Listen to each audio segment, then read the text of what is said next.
Contamos con la presencia del pastor Iván López, exégeta, pastor biblista también y teólogo, con quien estamos tratando la Biblia. Pastor Iván, ¿la palabra de Dios es eterna? Bueno, la palabra de Dios, de hecho, como proviene de Dios, tiene presencia, obviamente, en la eternidad. Hay que entender para los amigos que nos están escuchando por primera vez que estamos tratando sobre lo que es la Biblia. La Biblia es el libro revelado por Dios a través de un periodo de aproximado de 1600 años a 40 hombres que se les conoce como los agiógrafos o escritores santos, que Dios en su soberanía escogió a través de los siglos para escribir su palabra. Entonces, el tema que estamos desarrollando, mis amigos, es la Biblia, la palabra de Dios. De hecho, habíamos hablado que cada religión tiene su libro sagrado. Habíamos mencionado que el Islam tiene el Corán, los hindúes tienen los Rig Vedas, los judíos tienen la Tanaj, o lo que nosotros llamamos el Antiguo Testamento, y los cristianos, Pastor Edgar, tenemos el libro conocido como la Biblia. De hecho, la palabra Biblia significa biblioteca, porque hablamos de un conjunto de 66 libros, 39 en el Antiguo Testamento y 27 en el Nuevo Testamento, que son considerados inspirados por Dios. La palabra revelación quiere decir que Dios reveló su palabra.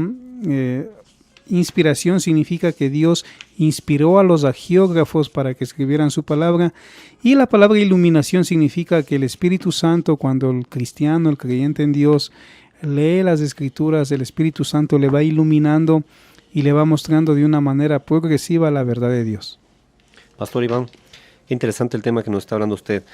En realidad la palabra es eterna, es inmutable. Hablamos de que Dios es omnipresente, omnisciente, omnipotente. La palabra de Dios en realidad nos habla de todas sus características. Y es importante también entender que, Pastor Iván, la palabra de Dios tiene una característica especial, un resultado, un efecto especial en la vida de las personas. Es engendrar vida, Pastor. ¿Qué nos puede decir al respecto? Bueno, la palabra de Dios, de hecho, es vida. Y también se le compara como una espada de dos filos que penetra hasta partir el alma y aún los tuétanos, ¿no? También llega al corazón. Entonces, hay que entender que obviamente la palabra de Dios es vida porque proviene de Dios. La palabra de Dios transforma vidas, transforma personas. Mucha gente, cuando ha estudiado la palabra de Dios, cuando ha escuchado el mensaje a través de algún predicador, de algún pastor, de algún hombre de Dios, la palabra los ha confrontado y la palabra les ha cambiado. Entonces, la palabra de Dios tiene poder porque proviene de Dios. Cambia vidas, es inmutable, como usted decía, pastor. La palabra inmutable significa que no cambia, ¿no? Que no cambia. Dios es fiel a su palabra, Dios respalda su palabra. El hombre puede pecar, el hombre puede fallar, pero Dios se mantiene fiel a su palabra. Y su palabra dice, de hecho, que Dios amó tanto al mundo que envió a su Hijo unigénito para que todo aquel que en Él crea no se pierda, mas tenga vida eterna. Y en la palabra de Dios, en el Nuevo Testamento, conocemos el mensaje de Cristo en los 4 evangelios, Mateo, Marcos, Lucas y Juan.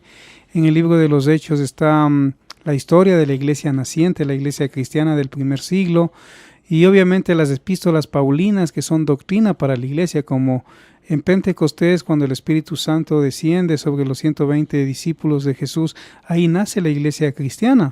Usted recuerda, pastor, que en el texto nos dice que Pedro predicó y se bautizaron muchas personas, como 5,000 personas, 3,000 el primer día, 2,000 el segundo día, como 5,000 personas, y nace la iglesia cristiana. Y en cada iglesia cristiana que va naciendo, obviamente habían diferentes problemas, diferentes crisis, eran diferentes culturas.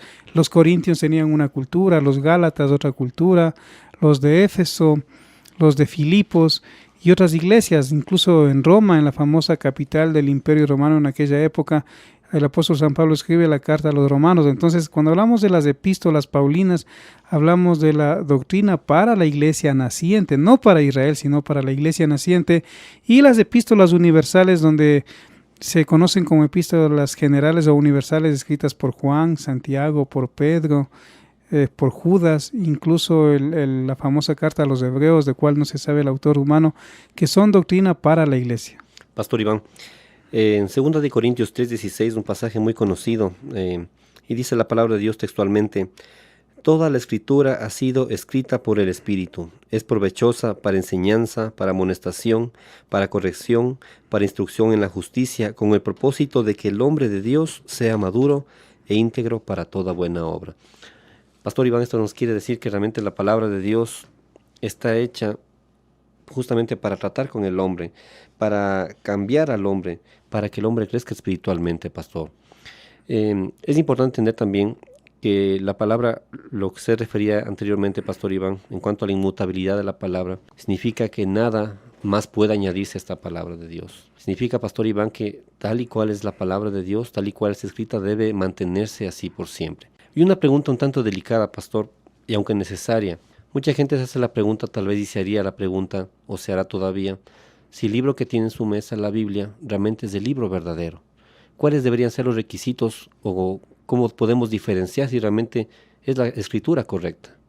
Bueno, usted acaba de citar un texto y lo acaba de leer de la versión Peshitta que dice, toda palabra inspirada por el Espíritu.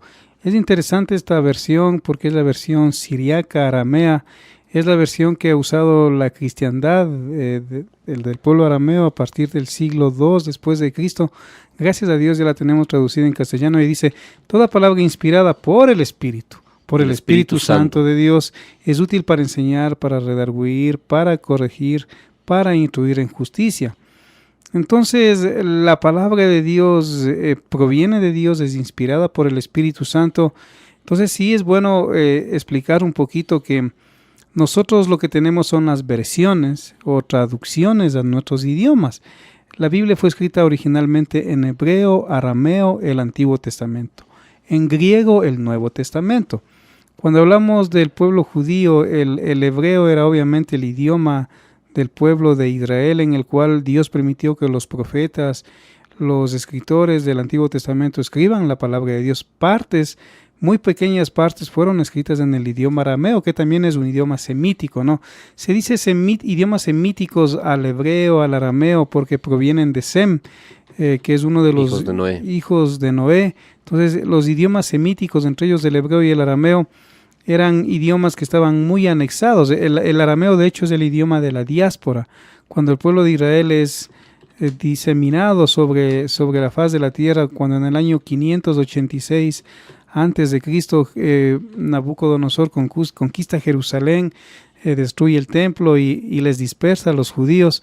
Ellos comenzaron a hablar en los otros pueblos del arameo, ¿sí? Que era el idioma que se hablaba en esos otros pueblos.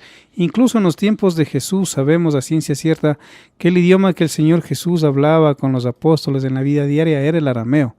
Aunque ya estaba el griego de moda en esa época, como decir hoy el inglés era el griego, estaba el latín, que era el idioma oficial de los romanos. Incluso Poncio Pilato, los soldados hablaban en latín. Sin embargo, el pueblo de Israel hablaba el arameo en la época de Jesús. Entonces el Antiguo Testamento fue escrito casi totalmente en hebreo, el idioma del pueblo de Israel, en arameo, el idioma que aprendieron en la diáspora los judíos, y el Nuevo Testamento ya fue escrito en griego. ¿Sí? Se debate mucho sobre si el Evangelio de Mateo fue escrito en arameo o en griego.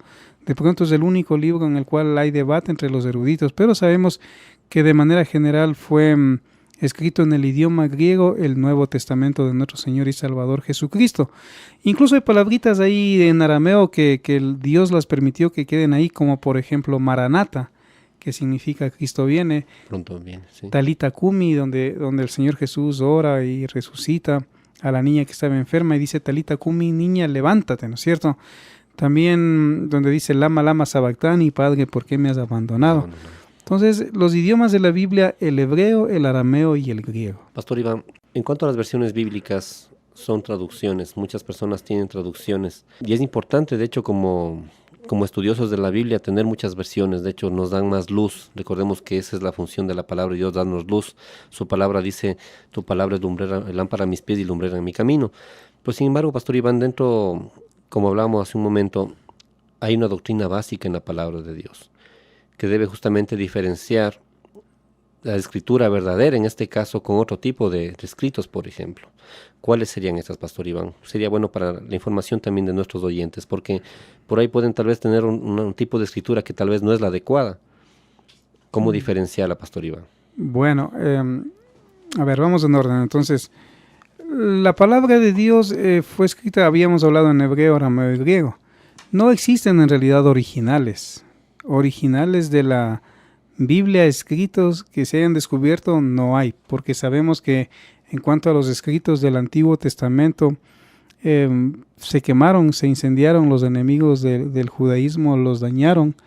En cuanto al Nuevo Testamento, los escritos del Nuevo Testamento en griego, de igual manera hubieron enemigos del cristianismo como Nerón, como Domiciano, algunos emperadores que mandaron a quemar los escritos sagrados del Nuevo Testamento.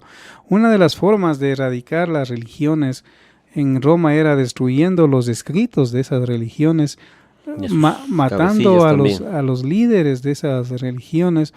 Entonces Nerón ordenó, pues de hecho ordenó, él fue el quien ordenó para que Pablo sea decapitado.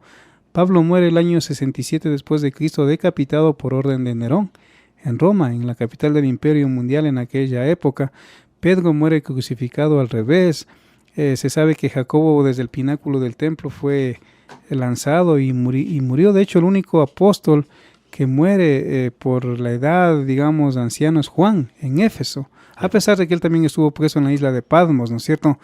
Entonces, escritos originales tanto del Antiguo Testamento como del Nuevo Testamento en realidad no existen, fueron quemados, y si es que hay alguno por ahí original oculto, Dios sabrá por qué no se permite que se lo encuentre.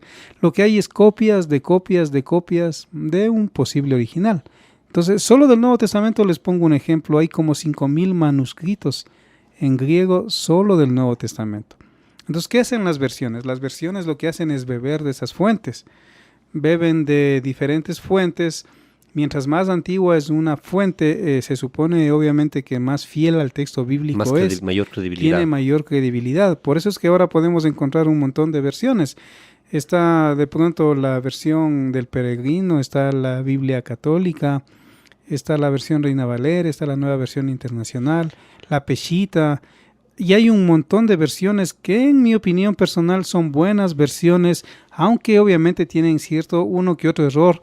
Obviamente, de interpretación. La única versión que yo no le puedo llamar versión sería la de los Testigos de Jehová, que en realidad es una versión que contiene muchos errores, que incluso niega en Juan 1:1 la deidad de Cristo. De ahí las otras versiones yo diría que nos ayudan, que nos dan luz, aunque sí contienen ciertos errores. Entonces, para ir en orden, el Antiguo Testamento fue escrito en hebreo y arameo. Se sabe que por primera vez es traducido al griego el año 250 a.C., el Antiguo Testamento, porque ya habían judíos que vivían en la diáspora y hablaban el griego, y sus hijos ya no entendían el hebreo ni el arameo, y querían que sus hijos comprendan la palabra de Dios, la ley de Moisés, de los profetas, de los escritos del Antiguo Testamento. Querían que lo lean y lo aprendan en su idioma, que era el griego que hablaban en esa época los judíos de la diáspora.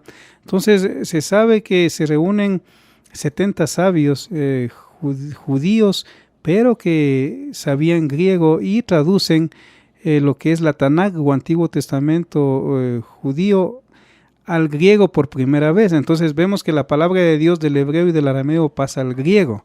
Cuando viene Cristo se da la revelación del Nuevo Testamento, y es San Jerónimo, el año 404 exactamente después de Cristo, quien traduce por primera vez todas las escrituras, tanto las del Antiguo Testamento como las del Nuevo Testamento, las traduce al latín, y nace la famosa versión Vulgata latina. Sabemos que San Jerónimo posiblemente fue el primero en poner el nombre de Sagradas Escrituras, y algunos aluden que incluso es el que posiblemente le bautizó con el nombre de Biblia al libro sagrado de la cristiandad.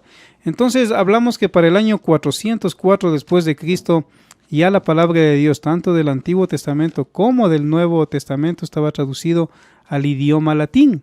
De ahí viene la famosa Edad Media, porque es el año 476 después de Cristo, cuando cae el Imperio Romano. Se destruye el poder de Roma, les conquistan otros países, comienza la famosa Edad Media, y durante la Edad Media en la cristiandad conocida sobre todo de Occidente, la versión que siempre se leyó y era la única que se permitía tener, era la Vulgata Latina de San Jerónimo. Entonces hablamos que durante muchos siglos, durante la Edad Media hasta la edad de la Reforma, por 1517, donde comienza la famosa era de la Reforma, durante muchos siglos prácticamente la única Biblia permitida era la Vulgata Latina de San Jerónimo, ¿sí? Y si alguien traducía la Biblia a otro idioma que no sea el latín, la Santa Inquisición, que quiere decir Santa Investigación, los quemaba en la hoguera, los mataba, a veces por rezar al Padre Nuestro en otro idioma que no era el latín, los quemaban. Entonces hay que entender que la Biblia ha tenido un proceso, digamos, en cuanto a las traducciones. Ha habido mucha oscuridad porque, de hecho, el sacerdote católico era el único que podía leer la Biblia en latín. Aún las misas se daban en latín. El sacerdote normalmente daba la misa de espaldas al auditorio durante muchos años y era prohibido el decir la palabra de Dios en otro idioma que no sea latín. Entonces prácticamente el que entendía latín entendía algo de lo que el sacerdote leía, de lo poco que se leía. Y el que no entendía el latín, ¿cómo podía decir amén a lo que no entiende? Y cuando comienza la famosa edad de la Reforma es donde Martín Lutero dice, bueno, es necesario traducir la Biblia al idioma de cada pueblo. Y él pone el ejemplo cuando por primera vez él traduce la Biblia a su idioma, al alemán. Sí, al alemán. Y justamente se da esto de la Reforma porque Martín Lutero él fue un monje agustino. Él fue un monje agustino que la biografía de él cuenta que no tenía paz, siempre tenía muchos problemas, no hallaba la paz de Dios, practicaba el ascetismo, se castigaba el cuerpo para ganar favores de Dios y él no tenía paz hasta que cierto día dice que mientras en el año 1512 preparaba unos sermones, unas clases para los estudiantes de teología en Wittenberg, donde él era profesor y sacerdote, él se encontró con el famoso texto de Romanos 1:17, más el justo por la fe vivirá. Y comienza la era de la Reforma. También en aquel tiempo se estaba construyendo la famosa iglesia, la de San Pedro, que hoy hay en la actualidad, la Catedral de San Pedro en Roma, y cuenta la historia que el Papa ya no tenía recursos económicos para poder terminar esa gran obra, para pagar a los pintores como Miguel Ángel, como Rafael, a los arquitectos, a los obreros, y deciden pues vender las famosas indulgencias. ¿Qué eran las indulgencias? Eran documentos donde decía que si alguien compraba esas indulgencias, esos documentos puestos con el sello del anillo del Papa, las almas iban a salir del purgatorio y no iban a sufrir tanto, ¿no? Entonces se envía a Juan Texel, se lo envía a muchos lugares a vender las indulgencias. A tal punto era tan buen vendedor este Juan Texel que se lo considera como el padre de la publicidad. Porque dice que llegaba a un lugar y de pronto decía, ¿quién quiere dejar a su madre, a su padre, o a su hermano, o a su hermana, o a su esposo, o su esposa, o a sus hijos en el purgatorio o en el infierno, si apenas con una moneda lo puede sacar de ahí? Porque apenas la moneda en el cofre suena, saltando va el alma del purgatorio afuera, ¿no?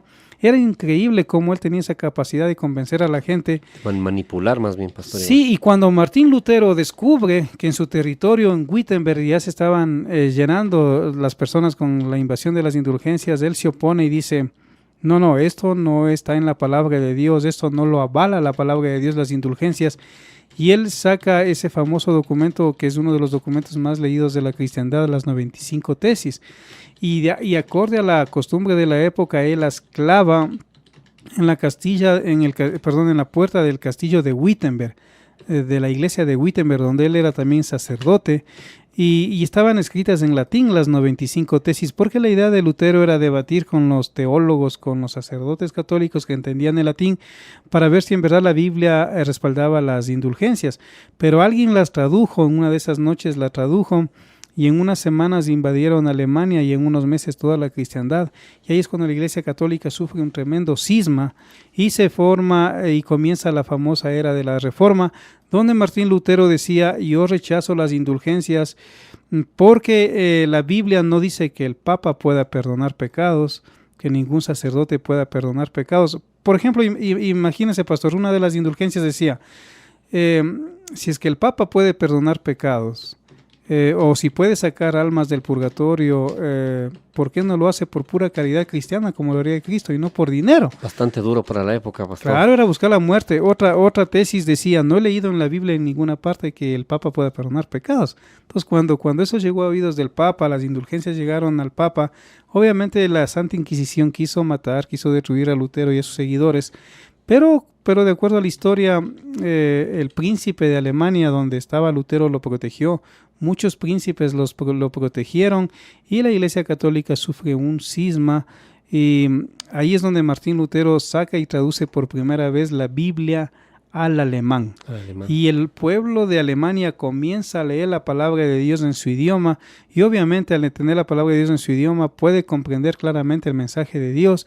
Por ahí viene William Tangley, un famoso hombre de Dios también, teólogo en Inglaterra, que manejaba muy bien el griego, y él también decide poner el Nuevo Testamento al inglés. Traduce al inglés en Inglaterra la famosa versión de William Tangley, aunque en este caso las autoridades católicas de la época a él sí lograron quemarlo, lo cogieron preso, y en el año de 1536 lo quemaron en la hoguera en nombre de Dios. Puedo traducir, qué increíble, puedo traducir la palabra de Dios al inglés para que Inglaterra tenga la palabra de Dios en su idioma.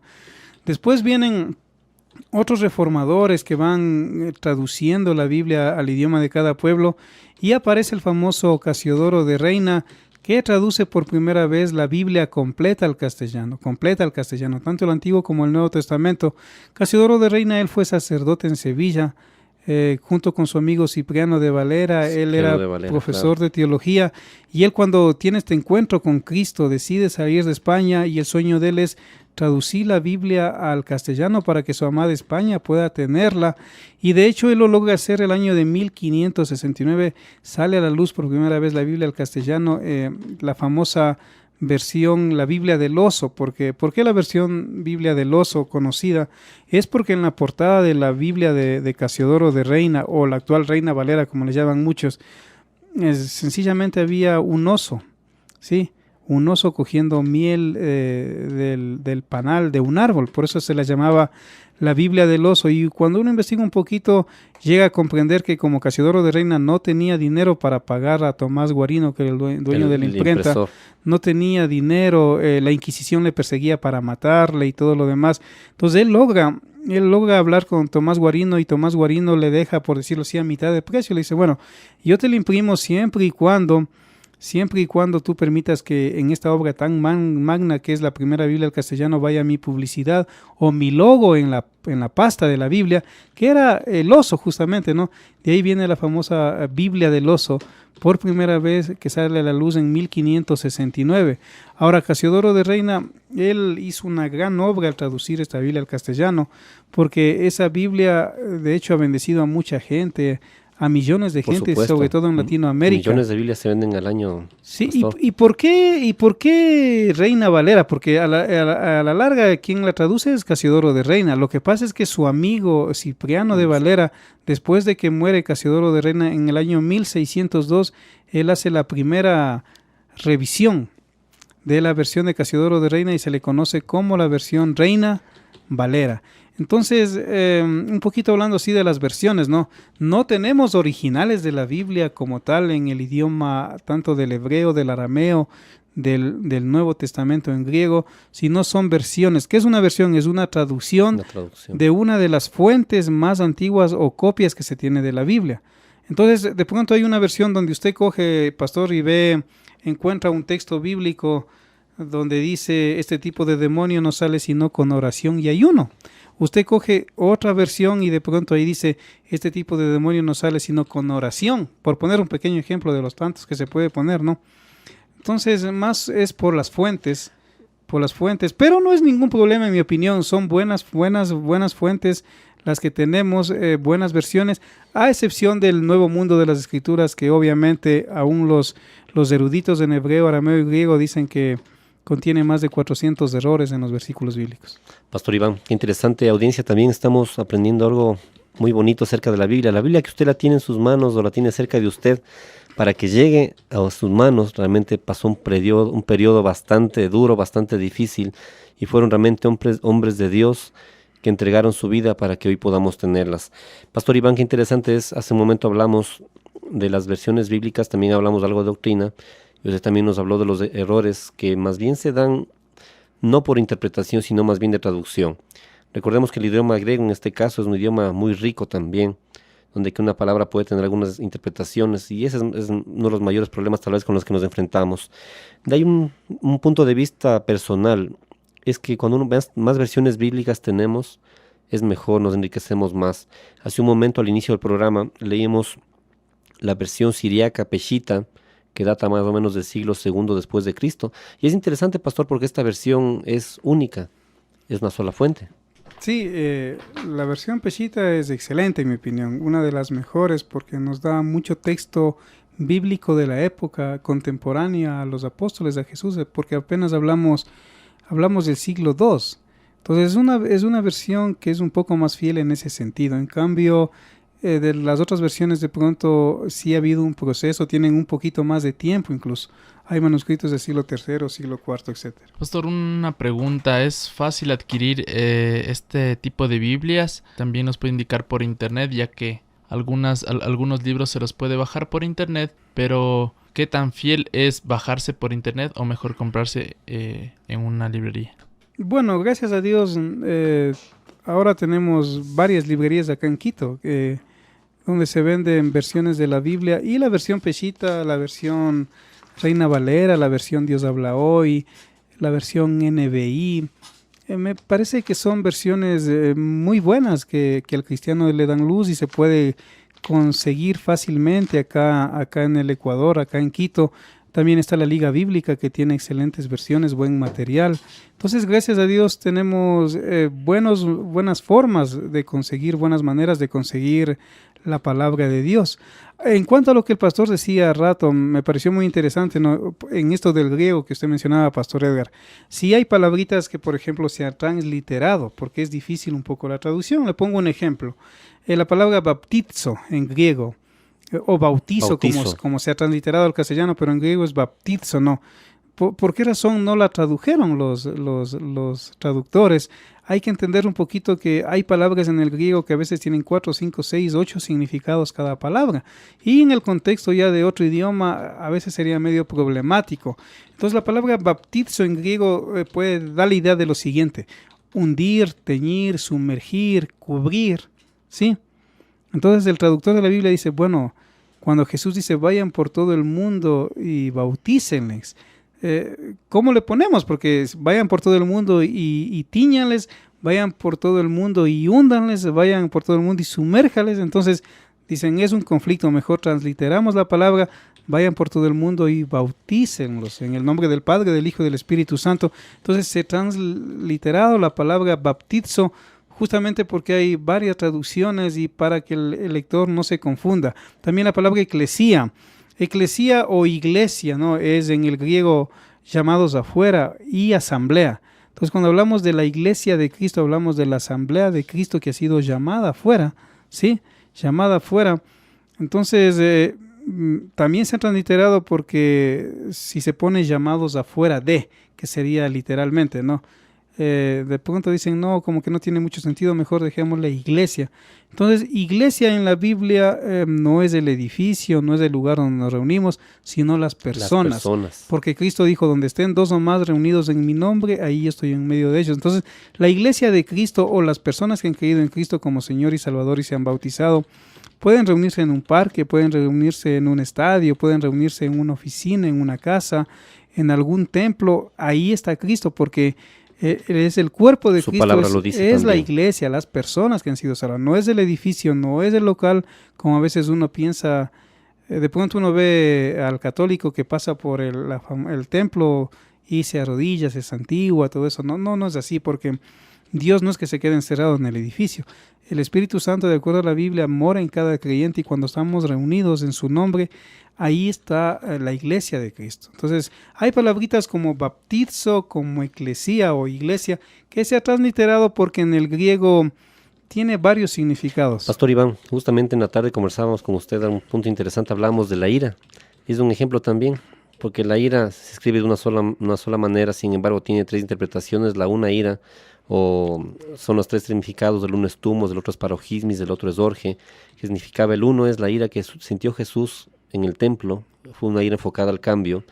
La segunda ira es la que habla Pablo cuando dice no se oculte el sol sobre vuestro enojo, y la otra es cuando dice alejaos de vosotros toda ira, maledicencia. Entonces son 3 tipos de ira, y es interesante, refiriéndonos a la riqueza del griego y la importancia también de las versiones bíblicas.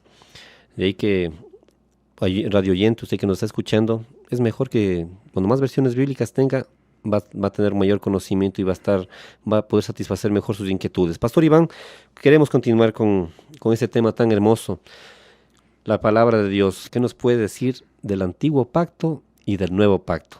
Del antiguo pacto y nuevo pacto, muy buena pregunta. Bueno, primeramente la Biblia cristiana, como nosotros la llamamos acá en Occidente, está compuesta de 2 partes. Muchos los dicen Antiguo Testamento, otros Antiguo Pacto, otros Nuevo Testamento, otros Nuevo Pacto.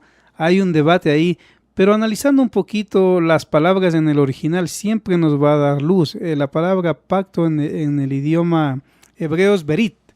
Berit significa cortar en pedazos. O sea, siempre la palabra pacto tiene que ver con sangre, siempre tiene que ver con partir en pedazos. De hecho, la palabra pacto, berit, significa cortar en pedazos. Y hay que entender qué es un pacto. Primeramente, el hombre no puede pactar con Dios. Es al revés. Dios quien pacta con el hombre. Dios es soberano, Pastor Iván. Sí, porque a veces uno se escucha por ahí que pacta con Dios, pero eso no es bíblico en realidad, porque el único que puede pactar es Dios con el hombre. Le pongo, pastor, algún ejemplo. Miren, en el Antiguo Testamento, usted va a ver que desde el primer sacrificio que hace, el primer sacrificio lo hace Dios en el huerto del Edén, porque cuando estaban desnudos Adán y Eva, Él mata a un animal, Dios, y para que no se cubran con las hojas, Él les da la piel del animal. Y ahí ya podemos ver que Dios mata un animal, corta en pedazos a un animal. Hay sangre, porque la Biblia dice que sin derramamiento de sangre no puede haber perdón de los pecados. Aún el cordero en la Biblia es un tipo de Cristo, porque cuando Juan vio a Jesús, Juan el Bautista dijo, he ahí el cordero de Dios que quita el pecado del mundo. Entonces, cuando vemos a Abel, él también mata a un animal, sacrifica a un animal. Cuando Dios llama a Noé y hay el diluvio, salva a Noé y a su familia en el arca. Cuando baja Noé del arca, él mata un animal y Dios hace un pacto con Noé y le dice, desde hoy en adelante nunca más destruiré al hombre con un diluvio, y la señal de mi pacto será el arco iris. Pero usted va a ver, pastor, ahí que ¿qué es lo que hace Noé? Mata un animal, o sea, hay sangre. Después, cuando Dios llama a Abraham en Génesis 12, también Dios le dice a Abraham, de ti haré una gran nación, un pueblo de muchedumbres, como la arena del mar, así como las estrellas del cielo, si tú las puedes contar. Y usted va a ver ahí que en la Biblia de igual manera Abraham mata un animal y hay sangre, o sea, cortar en pedazos. Entonces en la Biblia podemos ver que la palabra pacto en realidad significa cortar en pedazos y tiene que ver con sangre. El pacto siempre está relacionado con sangre y tiene el propósito de expiar, de perdonar, de limpiar. Sí, jamás con dinero, porque a veces uno puede escuchar pacta con Dios con dinero, o pacta con tu carro, con tu casa, con tu departamento, pero en realidad eso no es sana doctrina. Es lastimosamente mucha gente se aprovecha de las personas que no conocen la palabra de Dios para sacarle su dinero, pero la palabra pacto tiene que ver con dinero. Entonces el Antiguo Testamento se le llama el Antiguo Pacto, pero el Nuevo Pacto es obviamente Cristo en el Nuevo Testamento, porque el último pacto de Dios para con los hombres es Cristo, porque justamente Cristo fue partido en la cruz por nuestros pecados, Él fue molido por nuestros pecados. De hecho, Jesús, el momento que estaba en la última cena, cuando cogió el pan, partió el pan y dijo, este es mi pacto, de que mi cuerpo será partido por ustedes. Y cuando coge el vino, simbólicamente dice, esta es mi sangre que será derramada en mi cuerpo, que va a ser partido en la cruz por sus pecados. Entonces, el último pacto que ha hecho Dios con los hombres es a través de Cristo, porque Cristo fue partido en la cruz y derramó su sangre. Y también explicando un poquito el término testamentum, ¿no? Porque algunos dicen Antiguo Pacto, Nuevo Pacto, Antiguo Testamento, Nuevo Testamento. La palabra testamentum es una palabra en latín, pero en el griego original es diatekeje kainé, que quiere decir última voluntad. Última voluntad. Da la idea cuando una persona iba a morir, llamaba a su familia y iba a expresar su última voluntad. Lo más importante muchas veces, Sí. ya las últimas palabras de la persona. Cuando alguien va a morir, de hecho, son muy importantes las últimas palabras, ¿no? Todo el mundo está atento y todo eso. Entonces, hay que entender que cuando Cristo va a la cruz, incluso Él habla las famosas 7 palabras desde la cruz. Y una de las palabras últimas es tetelestai, en griego, que quiere decir todo está pagado, Consumado, todo está cumplido, no puede haber más pactos. Entonces, el Diatequeje Kainé, la última voluntad de Dios para con el hombre, para que el hombre pueda ser salvo, es a través de creer en Cristo De como Cristo. Señor y Salvador. ¿Y qué es lo que Dios demanda? Simplemente la fe. Creerle a Cristo, seguirle a Cristo, tener un cambio de vida, una metanoia, un cambio de mente, un cambio de vida y comenzar una nueva vida, ser una nueva criatura. Entonces, la palabra pacto no tiene nada que ver con dinero, sino con sangre. Pastor Iván, qué interesante lo que usted nos dice. El tema que estamos tratando es bastante profundo y es interesante porque es un ejemplo que yo siempre utilizo. Es como el padre y el hijo. ¿Quién pone las reglas? ¿El padre o el hijo? El hijo es el que tiene que someterse a la voluntad del padre, obviamente, y así resulta. El soberano es el dueño de todo, el creador, y obviamente es quien pone las reglas y nosotros somos los obligados, de alguna manera, a cumplirlas. Sin embargo, Dios nos ha dado un don precioso y peligroso a la vez, que es el libre albedrío, para escoger el camino. Que hace un momento leímos el pasaje en el que dice: hoy he puesto delante de ti la vida y el bien, la muerte y el mal. Escoge tú para que vivas tú y tu descendencia. Entonces es interesante porque Dios, a pesar de ser el creador de todo y el soberano, también nos da el libre albedrío para que escojamos amarle de corazón a Él también. Y Pastor Iván, en cuanto al Antiguo Testamento y el Nuevo Testamento, muchas personas de nuestra audiencia se deben estar preguntando: ¿y qué de los libros que están entre el Antiguo y el Nuevo Testamento? Los que los llamamos deuterocanónicos o apócrifos, porque ahí vemos que hay unos más libros más. ¿Qué sucede con estos libros, Pastor Iván, para conocimiento de nuestra audiencia también? Bueno, O el periodo intertestamentario, más o menos. Claro, interesante, ¿no? Porque primero aclarando la palabra deuterocanónico, porque veo aquí a Juan Daniel que pregunta qué es deuterocanónico. Deuterocanónico en griego significa segundo canon, ¿sí? Segundo canon. Entonces, hay versiones de la Biblia, como las católicas, que tienen 7 libros más, que se conocen como libros deuterocanónicos o segundo canon. Hay versiones protestantes o evangélicas, por decirlo así, donde no existen esos deuterocanónicos. Entonces, yéndonos un poquito a la historia, para el protestante, para el evangélico, la palabra de Dios es solamente 39 libros en el Antiguo Testamento, porque ellos cogen el canon judío palestinense. Los judíos palestinenses solamente aceptaban 39 libros como inspirados por Dios en cuanto al Antiguo Testamento. Sí, pero los judíos alejandrinos, justamente de la versión de la Septuaginta, ellos aceptaban como 15 libros más. Lo que pasa es que en la versión católica solamente aparecen 7, que la versión que los teólogos católicos entendieron que eran inspirados también por Dios, pero en la Septuaginta griega ya había una gran influencia de la filosofía y todo lo demás, entonces se permite 15 manuscritos más. Y para explicar bien este puntito nada más, entonces hay que entender que para el pueblo evangélico hasta Malaquías Dios habló. Entonces desde Malaquías hasta Mateo, durante esos 400 años se los conoce como el periodo del silencio. Entonces Dios no habló, palabra de Dios no reveló, y entonces se comienza nuevamente con Mateo. Pero para la versión católica Dios sí habló. Entonces ellos hablan que primera de Macabeos, segunda de Macabeos, Judith, sí. Baruch, adiciones de Esther, adiciones Tobit. De Daniel, Tobías, esos 7 libros son inspirados por Dios. Pero aquí ya viene el canon, ¿no? Entonces el canon palestinense de los judíos, de los más eruditos, que incluso se reunieron en Yamni al año 100 después de Cristo, ellos dijeron que el Antiguo Testamento del pueblo de Israel solamente son 39 libros, como lo tiene el pueblo evangélico protestante, y los 27 libros del Nuevo Testamento, ahí sí estamos de acuerdo, tanto los teólogos católicos como los teólogos evangélicos. Entonces, deuterocanónicos, segundo canon. Para el pueblo católico, libros inspirados por Dios; para el pueblo protestante, para el pueblo evangélico, para los judíos ortodoxos, no son inspirados por Dios. Bueno, hay muchos libros que son bonitos y son lindos para leerlos, pero hay que entender que Ya cuando hablamos de la palabra de Dios, estamos hablando de la palabra de Dios, o sea, no es cualquier libro, es un libro inspirado por Dios, donde Dios es el que se revela a su pueblo, al mundo, lo que Dios quiere que su pueblo y el mundo sepa de él. Por eso dicen Deuteronomio, las cosas reveladas pertenecen a nosotros, más las que no están reveladas les pertenecen a Dios. Entonces pueden haber libros muy bonitos, pero aquí el asunto es la investigación, es dar bases, es dar lógica para ver si son o no son inspirados por Dios. Habían ciertos reglamentos, por ejemplo, cuando se decidió qué libros del Antiguo Testamento eran inspirados por Dios y qué libros del Nuevo Testamento eran inspirados por Dios. Eso es lo que se conoce como el famoso canon, ¿sí? En cuanto al Antiguo Testamento, para que un libro sea inspirado por Dios, reconocido, primero tenía que haber sido escrito por Moisés o por los profetas, o autorizado por Moisés o los profetas en el pueblo judío. No tenían que contradecirse entre los libros, tenían que ser libros históricos que durante muchas generaciones del pueblo de Israel los haya aceptado. Los conocía. Sí, los conocía, los haya aceptado.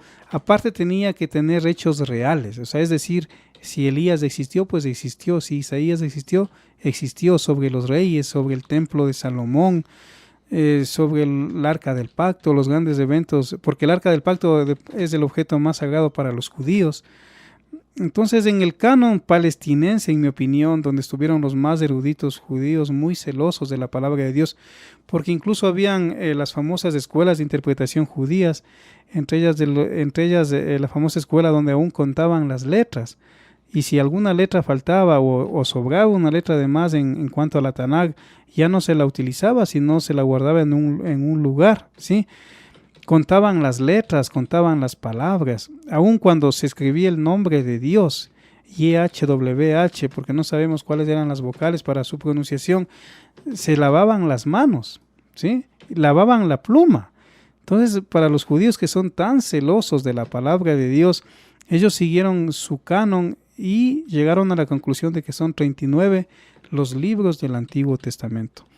Y en el pueblo cristiano, de la cristiandad, de igual manera, para que un libro sea parte del Nuevo Testamento, primerito tenía que haber sido escrito por un apóstol o autorizado por un apóstol. ¿Por qué razón un apóstol? Porque obviamente un apóstol vivió con Cristo, fue llamado por Cristo, vio el bautismo de Cristo cuando Juan le bautizó en el Jordán, vio su vida, fue influenciado por la enseñanza de Cristo, vio su pasión, su muerte, su resurrección y su ascensión. Tenaz, ¿no? Algo increíble. Entonces, en el canon de los padres de la iglesia, cuando ellos se reunían, decían, no, tiene que ser primero del Nuevo Testamento un libro escrito por un apóstol o inspirado por un apóstol, aprobado por un apóstol para que entre en el canon. De hecho, Mateo escribió el evangelio que lleva su nombre, San Mateo, era apóstol. ¿Quién puede negar la autoridad de Mateo? Juan escribe el evangelio de Juan, las 3 cartas, primera, segunda y tercera de Juan, era apóstol. Marcos no fue apóstol, pero sabemos por Papías, por Ireneo, por algunos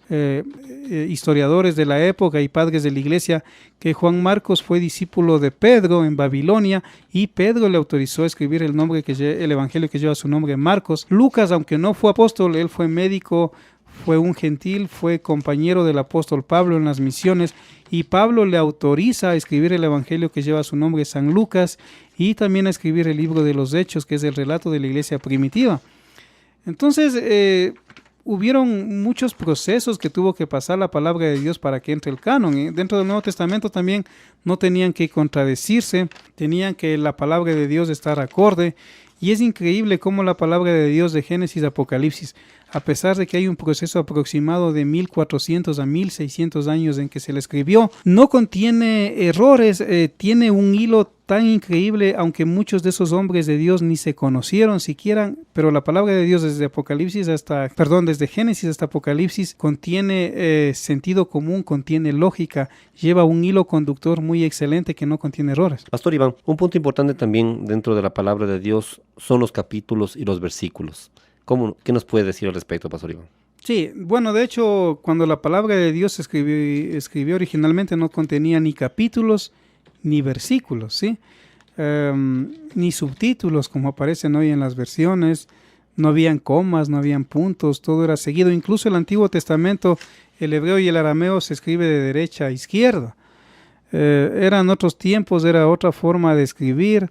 Así que los capítulos no aparecen, oficialmente se sabe que aparecen en el año 1250 después de Cristo por primera vez los capítulos, y los versículos del año 1551 aparece por primera vez los versículos en la Biblia, que nos ayudan obviamente a llegar más rápido al texto bíblico. Cuando alguien dice, o el pastor dice, vamos a Mateo capítulo 7, versículo 11, es más fácil llegar al texto.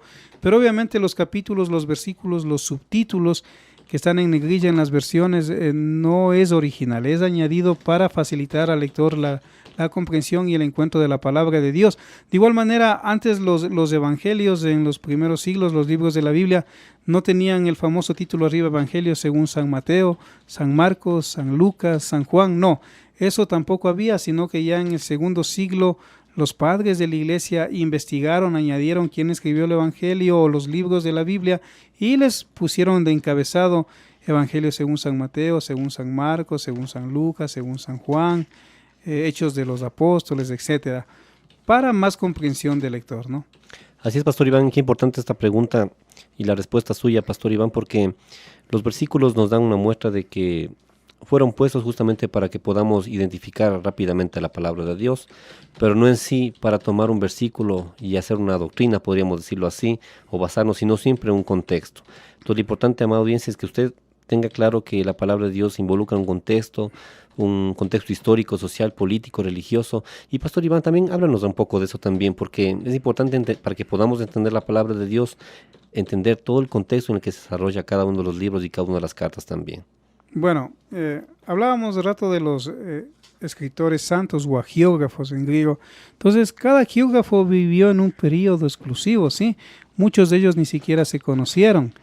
Vemos que Moisés, él fue criado prácticamente como hijo de Faraón en la mejor escuela de la época. Estuvo pastoreando también porque huyó de Egipto 40 años en Madián. Dios le preparó ahí. Entonces Moisés, de acuerdo a la tradición de muchos rabinos, él es quien escribe la mayoría obviamente del Pentateuco, a excepción de su muerte, ¿no? Aunque el día de hoy se maneja mucho la fuente logista, yavista, deuteronomista y sacerdotal, que es un poco debatible, pero la tradición normalmente dice que fue Moisés la primera persona en escribir los primeros libros de la Biblia, incluso el libro de Job, que es el primer libro en ser escrito de la Biblia. Sabemos a ciencia cierta que es así.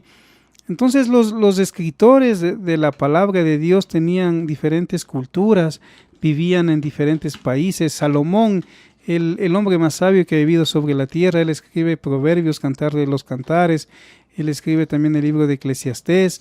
El rey David, él escribió mucho de sus salmos pastoreando ovejas, cuando huía de Saúl también, cuando fue rey de Israel, cuando pecó también. Entonces el profeta Isaías y tantos hombres de Dios en el Antiguo Testamento que vivieron diferentes épocas. Por ejemplo, hay profetas que profetizaron en el exilio, ¿sí? Como Daniel, por ejemplo, que vivió en el exilio en Babilonia. Hay profetas que vivieron en el Reino Unido cuando Israel, el reino del norte y el reino del sur todavía no se habían dividido, por el año 1000 a.C. En el Nuevo Testamento vemos hombres como Pablo, que fue fariseo de fariseos. En aquel tiempo un fariseo era una persona muy estudiada, conocía mucho, era un erudito. El día de hoy la idea de fariseo es de un hipócrita, de pronto por lo que Jesús dijo, fariseos hipócritas. Pero en la época esa, un fariseo era alguien docto. Entonces, Pablo fue fariseo de fariseos, fue instruido a los pies de Gamaliel, que sabemos... Los más reconocidos. Sí, sin lugar a dudas, la historia lo dice, es el rabino más grande de la época de Pablo, que fue instruido y fue discípulo de Hillel, y Shammai. Los grandes fariseos de las épocas, posiblemente de todos los tiempos, sobre todo Hillel, no reconocido en la época de Pablo. Gamaliel instruye a Pablo. Aparte de eso, Pablo era ciudadano romano, no cualquiera tenía la ciudadanía romana. Como hoy querer la ciudadanía inglesa, casi nadie la puede tener. Incluso Pablo hablaba muchos idiomas, hablaba el griego, hablaba el latín, el arameo, el hebreo. Era un erudito y Dios preparó a este hombre para él llamarlo y ser el apóstol de los gentiles, para predicar a los gentiles, escribir gran parte, el 26% del texto del Nuevo Testamento. Entonces él fue un hombre muy preparado, Pero también podemos ver la contraparte como el apóstol Pedro, que fue pastor. No es que era un ignorante, sabía leer, sabía escribir, sabía de economía, pero no era tan preparado, digamos, en lo académico. Y Dios lo permitió también a escribir a Pedro, a Juan. Entonces, los grandes hombres de Dios fueron de diferentes culturas, de diferentes épocas y de diferente conocimiento.